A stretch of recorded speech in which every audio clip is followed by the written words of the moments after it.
The Seventh-day Adventist was a what? Movement. Movement. We got to move. And so I would like to share with you a fable this morning. Jeff Smith wakes up early in the morning one Saturday and one Sabbath, and actually he does not wake up. You know, he purposely sleeps. He sleeps in, and the mom comes to his room, and she says, "Hey Jeff, wake up! You got to go to church." He says, "No, I don't want to go to church." I said, "Why?" "I don't want to go to church. It's boring, irrelevant, predictable, and I don't want to go. Nobody likes me there, and there is nothing good for me there. You give me one reason that I should go to church." And the mother says, "I will give you 2 good reasons to go to church." You know mothers, you know.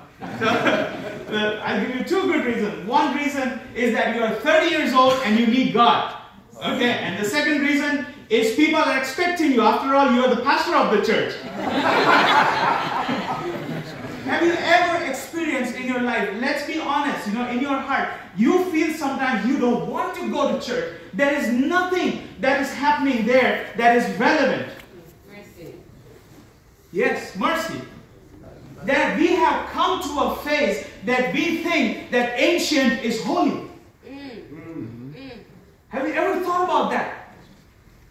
But I'm not here to talk about traditions or to turn your church into some contemporary church. No. Today, please don't get me wrong. I'm not here to talk about genres of music that you hear or what style you worship. No, I'm today going to talk about the attitude of your worship. What I wear does not define my faith. Because there are people who wear better than me. How I cut my hair does not define my faith, because there are people who can nail it. But what attitude I carry to worship God makes the difference. Amen. Our worship to God. Okay? How many hours you take a bulletin and see how many Sabbaths do you have for praise and word? I'm not judging here. If you have, best. You know, the church is the best. But let us evaluate. Where are we going with our faith? You see, our church did not start to worship doctrines. Our church started to worship God in the right way. Amen. To the end that the pioneers of our church said, if that church does not worship in the right way, we will get married in a court. Right? Where did Ellen White and James White get married? It was a courtroom. Why? Because the church did not worship the right God. They made a God of themselves. There were churches who were preaching only about hellfire. And so I would like to warn you that in your walk, if you think that being silent in the church and worshiping how you're worshiping is the right way, then have I made my own God? We need to think. We need to think about this thing. Because you know, when I go to the Bible, but the Bible says something else about worship, how I ought to worship. Let's see. So I clicked, I don't know if you've ever come across this book. This is an amazing book. If you ever go to a Christian store, you got to buy this book, My Utmost for His Highest by Oswald Chambers. And that's why the title of my sermon is The Heartbeat of a Church. The heartbeat of a church is not its doctrines. The doctrines are one of the organs of the church. Okay? The heartbeat of the church is not the elders. It's not the pastors. The heartbeat of the church is not you. The heartbeat of the church is worship. Amen. Because the only thing that went from the sanctuary to heaven as an aroma was what? Prayers and the worship. The only thing that reaches. Wake up on a Sabbath morning and ask yourself, why do I go to church? What is the reason I should go to church? You know why it has become predictable and boring for even my generation? It's not our styles of worship. It is our attitude. Because church once upon a time was all about God. But today, the church has become, what's in it for me? What's in it for me? How does the church cater to my needs? And so what has happened is, we have become spectators. The pastor or elders are the directors, and God is the performer. Do you understand that? Whereas it has to be the other way. God is the spectator.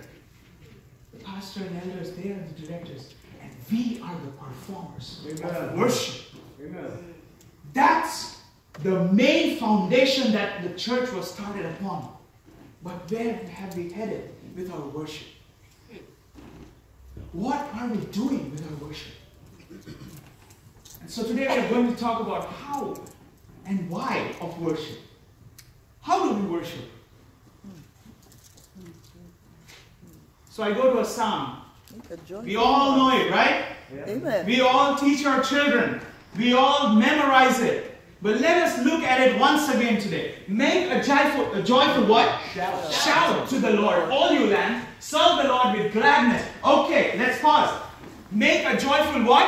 Shout. Now there must be some Hebrew and Greek, people here who would like to dissect this and parse this verse. Let me parse it for you. The word shout here is the same word that is used in Joshua chapter 6 when the Israelites were asked to go around the Jericho walls and shout.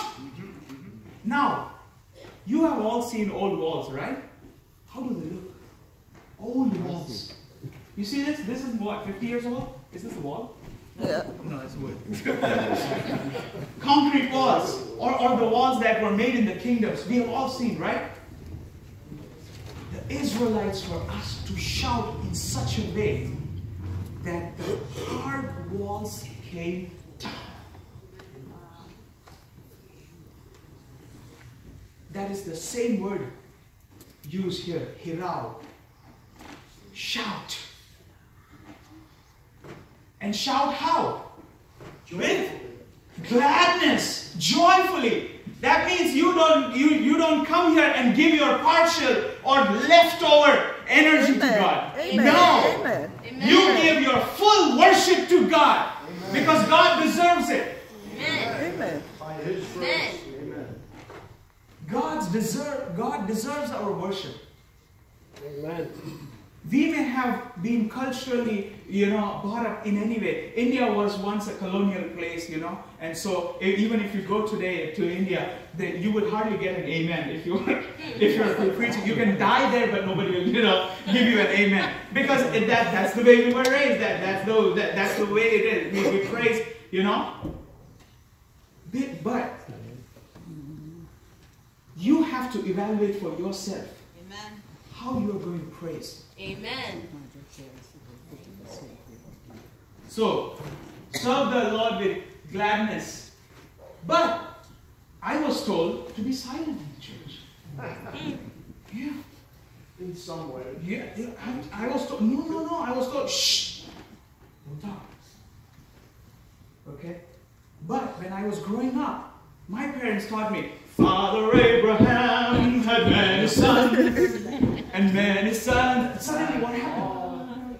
Yeah? Suddenly what happened? I was seeing the children singing here, and they were singing with all their heart, and I was seeing the faces. They were smiling. Amen. I heard the loudest amen in all morning. Why? Because it came from the heart. It did not come because of a mob worshipping in a certain way. It came from the heart. Does your worship come from the heart? And so I said, Lord, show me where I have to be silent. And so, I went to the verse that, we all read for silence, right? The Lord is in His holy temple. Let all the earth keep silence. Respect. It is a sin to see a verse according to your context. Remember that. You know why I'm saying that? Go back home and read the whole